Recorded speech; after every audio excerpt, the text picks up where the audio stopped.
அனைவருக்கும் வணக்கம். நான் புங்குடுதீவு புனித செவேரியார் கடத்தொழிலாளர் கூட்டுறவு சங்க உபதலைவர்.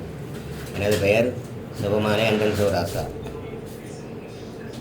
இந்த இந்தியன் ரோலர் பிரச்சனை சம்பந்தமாக முதல் கண் எங்களோட கடத்தொழில் அமைச்சருக்கு நன்றியையும் வணக்கத்தையும் தெரிவித்து கொள்கிறேன். ஏன்னு சொன்னால் அவர் எங்களுக்கு இந்த மானியத்தை கொடுத்தமைக்கு முதல் கண் அவருக்கு நன்றியை தெரிவித்துக் கொள்கிறேன். அடுத்ததாக 2 தினங்களுக்கு முன்பு இந்தியன் ரோலர் ஒரு பாரிய அழிவை ஏற்படுத்திட்டு போயிருக்குது. அதில் அனலதீவு, எழுவதீவு, நெடுந்தீவு, நயனாதீவு, மண்டதீவு, புங்குடுதீவு இதில் 400 படகுகள் ஒரு நாள் வண்டே படகுகளில் தொழில் புரிகிற அவ்வளோ பேற்ற தொழிலை மொத்தமாக பார்க்க போனால் ஒரு 7-8 கோடி ரூபா பெறுமதியான சொத்துழப்பை எங்களுக்கு உண்டு பண்ணியிருக்கு. அதிலும் எங்களோட புங்குடுதீவிலேருந்து 8 படகு தான் தொல்லுக்கு போனது. அந்த தொல்லுக்கு போன நேரத்தில் டேர்ன் இல்லாமல் இவை வெள்ளிக்கிழமை வாரதில்லை, சனிக்கிழமை காலமாக தான் வருவினோம் தொல்லுக்கு. ஆனால் நாங்கள் சனிக்கிழமை காலமை எங்களோட தொழிலுக்கு போகல. இவை வெள்ளிக்கிழமை இரவே முழுவதையும் அறுத்து ஒரு தொழிலாளியோட ஒரு துண்டு விலை கூட எடுக்க இல்லாத அளவுக்கு அறுத்துக்கண்டு போயிருக்கணும். எங்களோட 8 போட்டுக்கும் அன்னளவாக ஒரு 70 லட்சம் ரூபா பெறுமதியான இழப்பீடு ஏற்பட்டிருக்கு.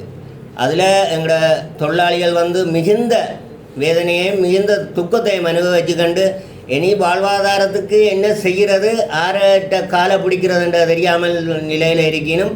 காரணம் என்னென்னா அவங்களோட காதில் இருந்தது கழுத்தில் இருந்ததை அடைய வச்சு தான் தொழிலுக்கு முதலிட்டவை.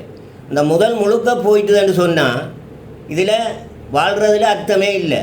எங்களோட தொப்புள் கொடி உறவண்டு கூறிக்கொண்டு எங்களோட கழுத்தை நசிக்கிற அளவுக்கு தான் இந்திய இழுவமடி படகு தொழில் மிகவும் கொடூரமான முறையில் தான் நடந்து கொண்டிருக்கு.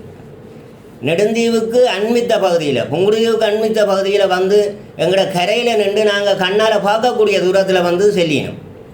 இதை கட்டுப்படுத்துறதுக்கு எங்களோட கடத்தொழில் அமைச்சோ அல்லது எங்களோட இலங்கை அரசாங்கமோ எந்த நடவடிக்கையும் எடுத்ததாக எனக்கு தெரியல. இந்த வேதனையோடு கேட்டுக்கொள்கிறது எங்களோட அரசாங்கத்தையும் எங்களோட கடத்தொழில் அமைச்சையும் எங்களோட நாட்டுகளில் எங்களோட எல்லையை மீறி அவர்கள் எல்லையை மீறி வாரார்கள் என்றால் அவர்களை கட்டுப்படுத்தணும்.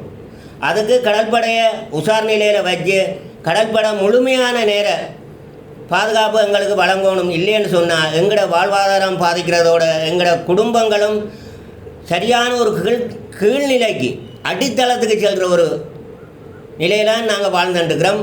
சொல்கிற எங்களை பாதுகாக்கிறதா இருந்தால் உங்களோட நாட்டு படகுகளை எங்களோட நாட்டுக்குள்ளே வரவிடாமலுக்கு தடுக்கிறதுக்கு ஏதுவான ஒரு வழியை செய்யுங்க. அதோட 2 நாட்டு அரசாங்கமும், இலங்கை அரசாங்கமும் இந்திய தமிழ்நாட்டு அரசும் கலந்து ஆலோசித்து இதுக்கு ஒரு சரியான தீர்வை பெற்றுத்தர வேணும் என்று தங்களை தயவாகவும் பணிவாகவும் கேட்டுக்கொள்கிறேன்.